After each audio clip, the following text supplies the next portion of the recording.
Bienvenue sur Fire, ici votre sœur Karel Ambouroy. J'aimerais encourager quelqu'un par cette petite exhortation, mais avant, je m'en vais vous lire cette portion de texte qui se trouve dans Genèse 35. La Bible dit, versets 16 à 18, « Ils partirent de Béthel et il y avait encore une certaine distance, jusqu'à Ephrata. Lorsque Rachel accoucha, elle eut un accouchement pénible et pendant les douleurs de l'enfantement, la sage-femme lui dit, « Ne crains point, car tu as encore un fils. » Et comme elle allait rendre l'âme, car elle était mourante, elle lui donna le nom de Ben-Oni. Mais, my God, mais le père l'appela Benjamin. Alors, l'histoire sur laquelle je m'en vais m'appuyer pour vous parler est une histoire extraordinaire. La Bible dit que Rachel était avec sa famille et donc, en partant de Béthel, ils allaient vers un lieu qu'on appelait Ephrata. Le mot Ephrata veut dire en hébreu « lieu de fécondité ». La Bible dit que c'est alors qu'ils sont près du lieu de fécondité que Rachel va donner vie à son fils et qu'elle va mourir. La première chose qui a attiré mon attention est de savoir comment est-ce possible d'être près d'un lieu qu'on appelle fécondité et de mourir. Et ça m'a emmené à me poser cette même question parce qu'aujourd'hui, nous voyons des gens qui vont à l'église, qui vont près d'un lieu où il y a la vie. Parce que quand on parle de fécondité, on parle de vie. Les gens vont à l'église, il y a la vie de Christ manifestée. Mais ces personnes sont malheureuses. Ces personnes sont dans la douleur. Ces personnes sont dans la souffrance. Je ferme la parenthèse parce que ce n'est pas là où je vais vous emmener. Ce qui m'a béni et ce qui m'a interpellé, c'est que la Bible dit que parce qu'elle savait qu'elle allait donner vie à un fils, la Bible dit qu'elle l'a appelé Ben-Oni. Vous devez savoir que Ben-Oni veut dire douleur, souffrance. Voici un enfant qui allait commencer sa vie en ayant sur lui des paroles de malédiction.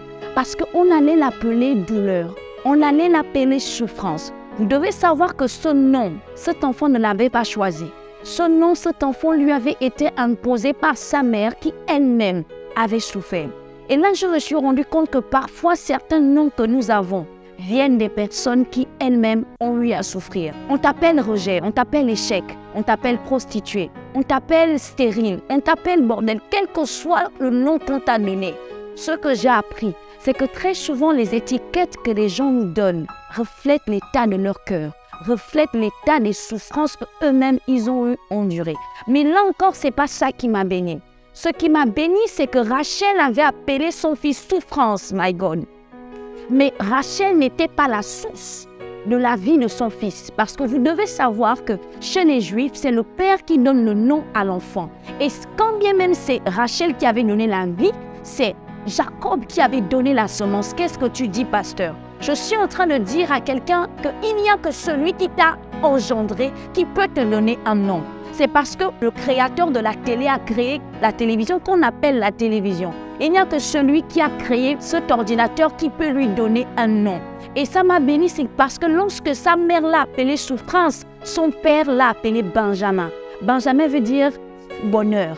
Benjamin veut dire paix. En fait, Benjamin veut dire félicité.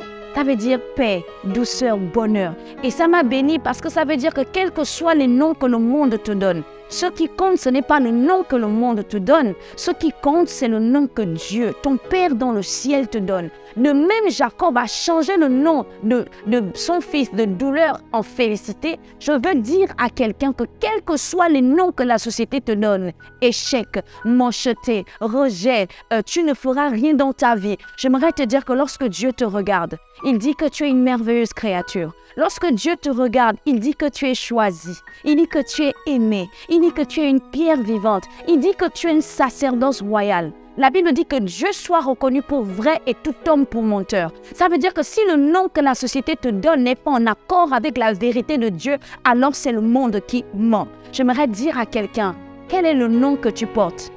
Tu hésites, mais j'aimerais te dire que le nom que Dieu te donne, c'est que tu es choisi, tu es aimé. Que Dieu vous bénisse.